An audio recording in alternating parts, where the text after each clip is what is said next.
9-րդ գումարման ազգային ժողովում ընդդիմությունը ներկայացված կլինի ոչ թե 3, այլ 2 քաղաքական ուժով։ Բարգավաճ Հայաստան կուսակցությունը մոտ լինելով անցողիկ շեմին, այնուամենայնիվ այն չի հաղթահարել։ Վերջնական արդյունքներով քաղաքական այս ուժին ազգային ժողով անցնելու համար չի բավարարել միայն 60 քվե։ Սակայն Բարգավաճ Հայաստան կուսակցությունից հայտնում են դիմելու են վերահաշվարկի, քանի որ իրենց քվեների հետ կապված աճպարարություն են նկատել դեռ հաշվարկի գործընթացի մեկնարկի պահից։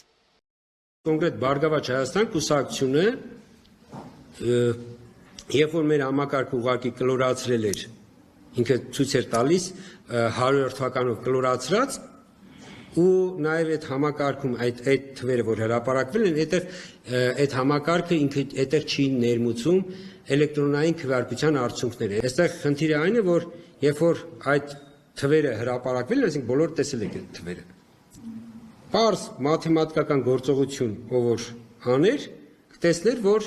այստեղ 4%-ը չի բավարարում։ Ու ըստ էության, այս խնդիրը չէր կարող աննկատել։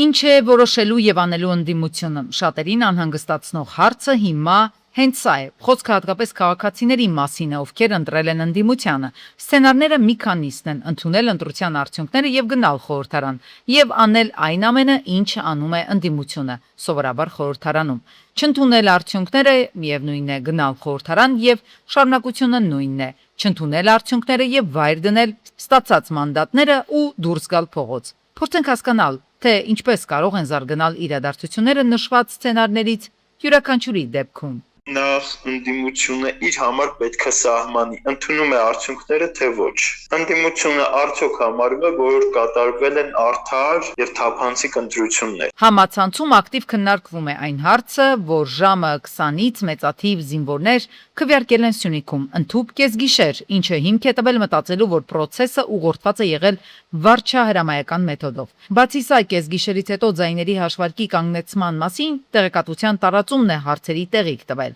Այսինքն սա կարող է լինել հիմք, որ ընդդիմությունը չընդունի ընտրության արդյունքները։ Ընդդիմությունը, եթե համարում է եւ ունի իսկապես փաստարկներ, որ կատարվել են ընտրախախտումներ, ընտրությունները թափանցիկ չեն, արդար չեն, այդ պարագայում ես չեմ տեսնում անհրաժեշտություն մանդատներ վերցնելու։ Այս իրավիճակում ընդդիմության խորհրդարանում նիստերին մասնակցելը որոշ գնահատականների համաձայն պարզապես լեգիտիմություն է հաղորդելու այն ամենին, ինչը անելու է իշխող ուժը խորհրդարանում, բոլոր ընդունված օրենքներին ու նշանակված պաշտոնյաների գործողությունների։ Լավ, իսկ եթե ընդդիմադիր ուժերն այնուամենայնիվ չվերցնեն մանդատները, հերթով հրաժարվեն դրանցից, ինչ կհաջորդի։ Այն բանից հետո, երբ որ պատգամավորները մանդատները վայր են դնում, բնականաբար ցուցակի հաջորդ համարները եւս պետք է վայր դնեն, ի վերջո մինչեւ վերջին համարը պետք է այդպես process-ը տեղի ունենա, որը մեկը մանդատ չվերցնի եւ նույնիսկ այդ պարագայում ազգային ժողովը ձևավորվում է իրավական առումով եւ որևէ մեկին, որևէ այլ ուժի այդ մանդատները չեն փոխանցվում։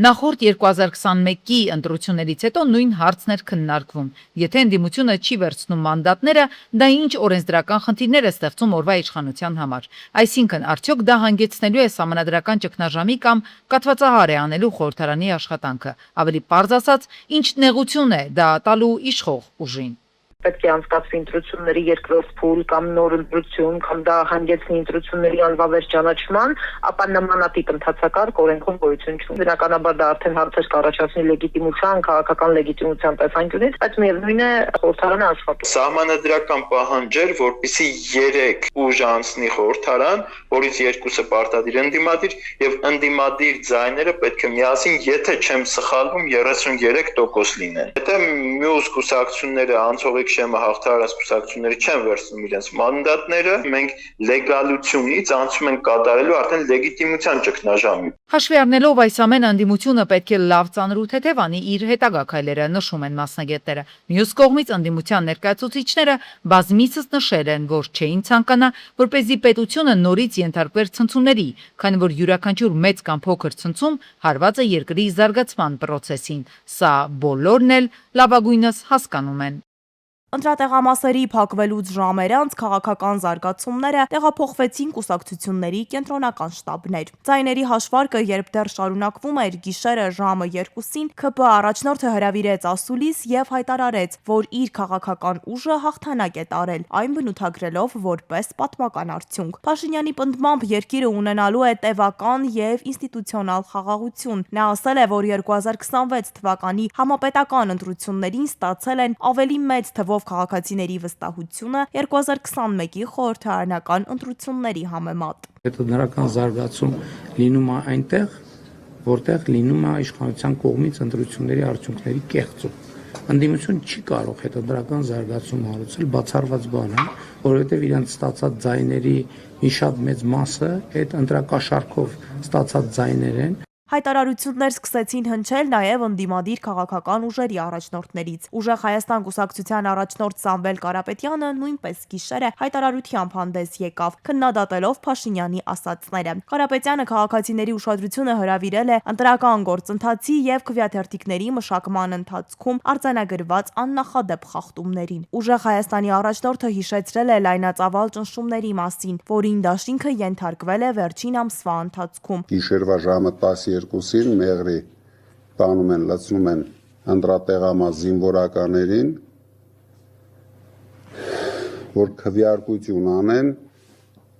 անպայման ցանկություն ունենալով հաղթել այս ընտրապայքարը, չունենալով դրա համար ոչ մի հնարավորություն։ Հայաստան դաշինքից էլ տեղեկացրին, որ կենտրոնական շտաբում շարունակում են ստացվող տվյալների ամփոփումը, ինչպես նաև վստահված անձանց եւ ներկայացուցիչների կողմից ներկայացված տեղեկությունների հավաքագրումը։ Դաշինքը միաժամանակ քննադատությունների արժանացրեց վարչապետի վաղաժամ հայտարարությունները, դրանք գնահատելով որպես միջամտություն ընտրական գործընթացին։ Այս պահին Հայաստան դաշինքի կենտրոնական շտաբը եւ մեր վստահված անձինք ողջ հանրապետությունում զբաղված են ընտրատեղամասերից ստացվող տվյալների ամփոփմամբ։ Նիկոլ Փաշինյանի հայտարարություններն իր հաղթանակի եւ միանձնյա իշխանություն ձևավորելու վերաբերյալ վերածվում են իշխանության յուրացման։ Կենտրոնական ընտրական հանձնաժողովը փոխարինելու եւ նրա գործունեության նկատմամբ կոպիտ միջամտություն իրականացնելու հանցավոր քայլի։ Միասնության թևեր կուսակցության առաջնորդն էլ ասաց իր խոսքը, նույնպես գիշերը։ Արման Թաթոյանի պնդմամբ Փաշինյանը չուներ իրավասություն ընտրությունների գիշերը հանդես գալու հայտարարությամբ եւ հայտարարել իր միանձնյա հաղթանակի մասին այն պայմաններում, երբ այդ պահին հաշվարկված էր քվեարկության արդյունքների ընդամենը 10%-ից մի փոքր ավելին։ Այս պայմաններում նա խոսում է ընդդիմության տարբեր առաջնորդների պատասխանատվության ենթարկելու մասին։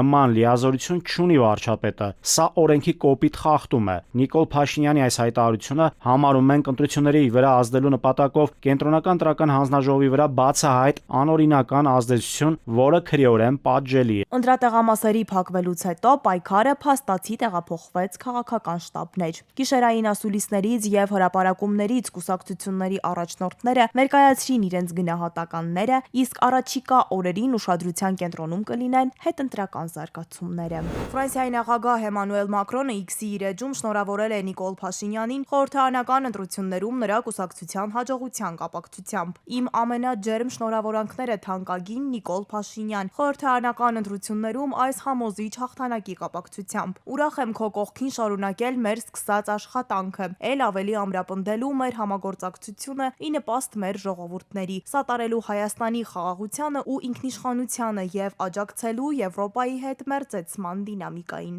գրել է Մակրոնը։ Եվրահանձնաժողովի նախագահ Ուրսուլա ֆոն դեր Լայենն էլ է շնորհավորել Նիկոլ Փաշինյանին խորհրդարանական ընտրություններում քաղաքացիական պայմանագիր կուսակցության արձանագրած հաղթանակի առիթով։ 2018 թվականին ձեր գլխավորած Թավշյա հեղափոխության ոգին կենթանի է եւ առողջ, նշել է ֆոն դեր Լայենը, հավելելով, որ իրենք խորապես գնահատում են գործընկերությունը ժողովրդավարական Հայաստանի հետ, որն ավելի ու ավելի է մոտենում Եվրոպային։ Հայաստանը կարող է հույս դնել մեզ վրա, ընդգծել է ֆոն դեր Լայենը։ Իրակլի Կոբախիձեն շնորհավորել է Նիկոլ Փաշինյանին խորհրդարանական ընտրություններում նրա կուսակցության հաղթանակի կապակցությամբ, ընդգծելով, որ Վրաստանը կարևորում է Հայաստանի հետ հարաբերությունների զարգացումը եւ պատրաստ է շարունակել համագործակցությունը ռազմավարական գործընկերության ու բարեկամական կապերի ամրապնդման ուղղությամբ, ի նպաստ երկու ժողովուրդների բարօրության։ Հայաստանում ընտրություններն անցել են ընդդիմության վրա աննախադեպ ճնշումների եւ արևմուտքի կողմից միջամտության մթնոլորտում։ Այս մասին հայտարարել է Մարիա Զախարովան։ Նա հայտարարել է, որ հայ ժողովուրդը Ռուսաստանի համար եղբայրական է։ Ռուսաստանը նրան խաղաղություն եւ բարգավաճում է մաղթում։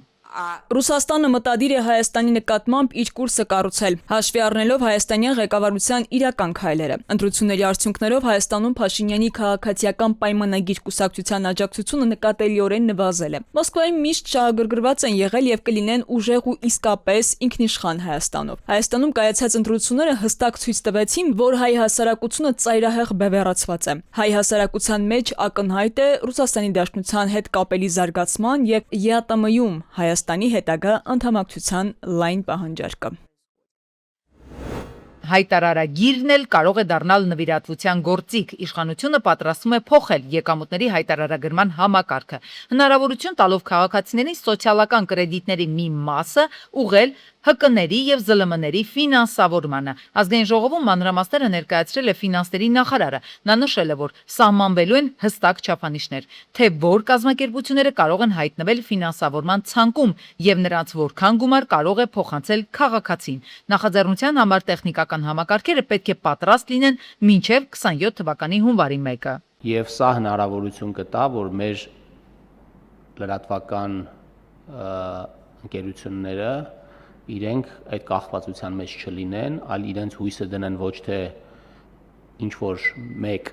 կամ երկու ֆինանսավորողի վրա, այլ իրենց հույսը դնեն լավ ժամանակին եւ անաչառ տեղեկատվություն տրամադրելու վրա, որպեսզի մեր քաղաքացիները իրենց վստահությամբ նաեւ ֆինանսավորեն իրենց։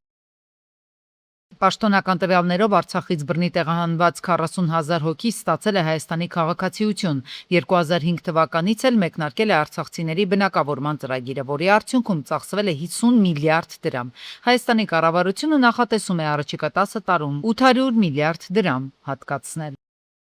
2025 թվականի արդյունքներով Հայաստանի պետական բյուջեի եկամուտները կազմել են 2 տրիլիոն 886 միլիարդ 500 միլիոն դրամ։ Այս ցուցանիշը 307 միլիարդ դրամով ավելի է 2024 թվականի համեմատ, իսկ 2017-ի համեմատությամբ աճել է 2.3 անգամ։ Այս մասին հայտարարվել է Ազգային ժողովի պետական իրավական հարցերի մշտական հանձնաժողովի նիստում։ Ռուսաստանը կընդլայնի Հայաստանից ձգան մատակարարումների սահմանափակումները անասնաբուժական ռիսկերի առաջացման դեպքում։ Այս մասին հայտարարել են երկրի ձկնաբուծության դաշնային գործակալությունից։ Բացի կենդանի ձկից Հայաստանից Ռուսաստանը մատակարարվում նաև սառեցված ձուկ։ Նշվել է, որ իշխանի մատակարարումների տեսանկյունից այն Հայաստանի ներմուծման մեջ բավականին մեծ ծավալ էր զբաղեցնում։ Սակայն ըստ գերատեսչության այս հանգամանքը որևէ կերպ չի ազդի ներքին շուկայի վրա, քանի որ Ռուսաստանն ունի իշխանի սեփական արտադրության բավարար ծավալ։ Բացի այդ, շեշտվել է, որ ներմուծումը կփոխարինվի այլ երկրներով, այդ թվում Թուրքիայով։ ԱՄՆ նախագահ Դոնալդ Թրամփը հայտարարել է, որ Իսրայելի վարչապետ Բենյամին Նեթանյահուն այլ ընտրություն չունի, քան ընդունել Վաշինգտոնի եւ Թեհրանի միջև ձեռք բերվելիք ցանկացած համաձայնություն։ Թրամփը նշել է, որ իրանական հարվածները չեն ազդի Վաշինգտոնի եւ Թեհրանի միջև գործարքի կնքման վրա։ Նա նաեւ չի բացառել, որ Միացյալ Նահանգները կքննարկի Իրանի դեմ հատուկ ջոկատայինների գործողություն իրականացնելու հնարավորությունը։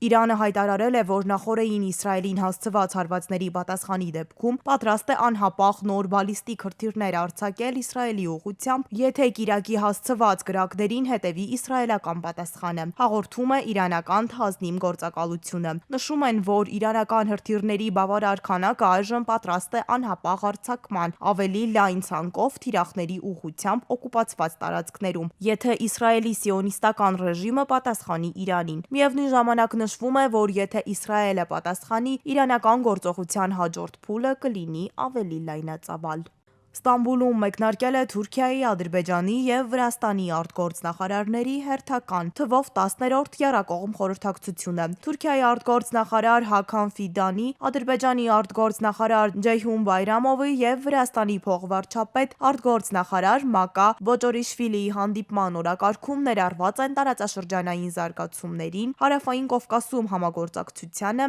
տրանսպորտային եւ տնտեսական կապերի խորացմանը վերաբերող հարցեր։ Չոսի կատամյասնես, այս չափի բանայել։ Մոտ 20 րոպե այսքան է տևել ուժգին կարկուտը, որը Ստեփանավան քաղաքում հարակից վարչական շրջաններում մեծ վնասներ է հասցրել։ Տեղացիների խոսքով սա աննախադեպ կարկուտ էր մեծ չափերով։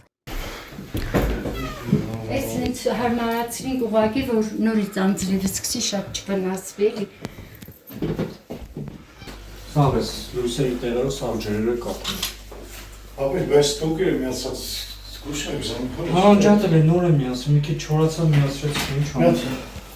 Մեջն ենք մտել այն բարձր մարդիվան ենք բերել ուրիշներից դրել վեդրոներ, բան տարել ենք լցրել մեջը ցելոֆաններ փռել, կարակ բարձանակ տենակ եթե չեք համարում։ Հա, սաղ ցելոֆաններ ենք փռել, սաղ վեդրոներ ենք դրել կաթում արդեն։ Այն անոտաչ թռչող սարքորել նկարում են։ Մեքենաներ, բնակելի տների եւ շինությունների տանիքներ, պատուհաններ, արևային վահանակներ, պտղատու ծառեր ու ցանկա տարածքներ։ Կարկուտն ամեն ինչ է վնասել իր ճանապարհին։ Հեն անդեղը լեսա, տես են գոմն էլ հեսա, մոտիկացնում եմ հեսա, սա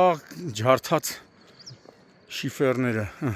Իսկ Ստեփանավան քաղաքի Բագեր կոչվող հանդամասում կարկուտի պատճառով տասնյակներով գառներ են սատկել, քուրակներ են անհետ կորել։ Այս պահին հերթով սատկում այս պահի դրությամբ։ Մի 65 հատ տեսեք մի հատ նոր բերեցին, թե գոմը մի քանի հատ կանի չի։ Ձվիչապ կարկուտ է։ Ասում են ձում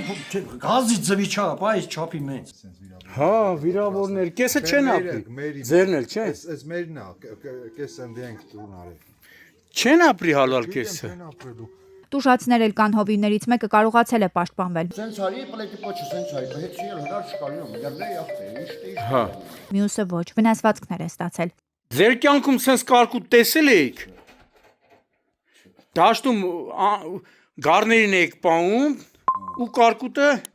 անգամ է ցանկացած վրա տվել։ Ինչքան տևեց։ Երևի թե մի հավերժություն։ Հաստված վնասները պարզելու իրավիճակը գնահատելու համար մարզպետարանի ու Ստեփանավանի քաղաքապետարանի աշխատակիցներն են ծանոթացել տեղում։ Ստեղծվել է նաև օպերատիվ շտաբ, որի աշխատանքները ղեկավարում է Ստեփանավան խոշորացված համայնքի ղեկավարը Նունե Գրիգորյանը։